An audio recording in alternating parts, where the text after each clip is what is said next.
Hello and welcome back to Storytime with Anne-Marie. Today's story by Jane Yolen is Welcome to the Ice House, illustrated by Regan. One of the great things about reading is that we learn and we learn together. I want to read this first so that you can pay attention to what you read and see in the illustrations. Did you know the area of the far north beyond the tree line is known as the Arctic? Once it was called the Frigid Zone and the Barren Lands. Non-natives believed that nothing could possibly live or grow there. The word Arctic comes from the Greek arctos, which means bear. This does not mean the polar bear or the grizzly or any real bear that travels across the snowscape. Rather, it refers to the northern constellation called the Bear. What do we find in the Arctic? An enormous difference in temperatures between summer and winter, certainly. In the high country of the Arctic, as well as at sea level in Greenland, and in the Canadian archipelago, there is permanent ice and snow. But more than 3/5 of the Arctic thaws in the summer under a continuous sun that never actually sets. This is the land of the long summer day. And in the Arctic summer, there is a wonderful flowering of plants and a thundering return of wildlife. Then winter sets in again, the long night that is both white and cold. An ice house indeed. Now we can begin. Welcome to the Ice House.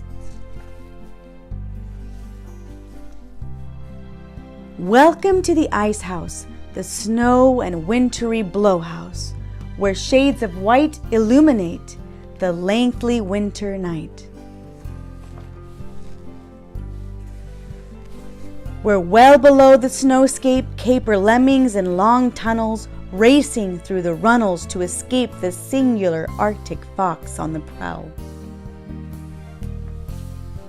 Or the howling wolf pack, sniffing out the track of snowshoe hare or ptarmigan white as winter tide. But beware. Beware, for behind stalks a lynx, now quick, now slow, now silent as snow. But all give way, fox, lemming, lynx, hare, to a ton of unpredictable moose on the loose. Or the hungry, tireless polar bear. Yet, this is not just a landscape of snow, blue sky above, ice below. The Arctic seas are blue and black. Beyond the ice crack swim gray and brown seals, spotted seal, ringed seal, and harp. And slickly black, sleekly white, hunting through the lengthy Arctic night, sure as an arrow's arc, along the ocean trails south of the ice, come the streamlined killer whales.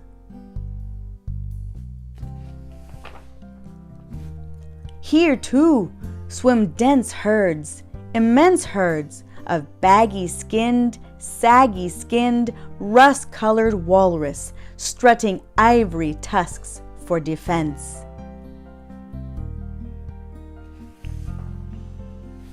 Above in the sky, gray falcon sails, down below, beluga whales, singing like giant birds, welcoming the return of a moment of spring. For as if on a single day, spring and summer return together. The weather softens, warms, and swarms of poppies and lupine burst open, grow, an explosion of color where once grew only ice and snow. Then caribou with hooves like thunder cross the tundra. And the grizzly rises from its winter nap, grubbing roots, grabbing voles, and other small mammals from their holes.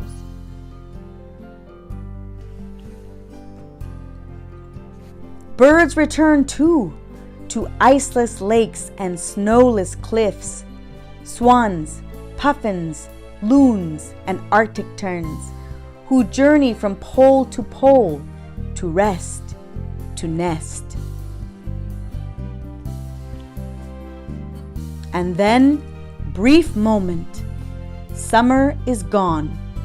Winter comes again and lingers on and on and on. In the cold house, the ice house, the snow and wintry blow house.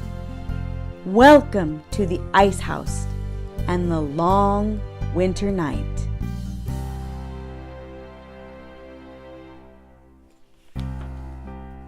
I learned a lot about the Arctic, and I hope you did too. If you want to keep learning and listening, please subscribe and come back to Storytime with Anne Marie.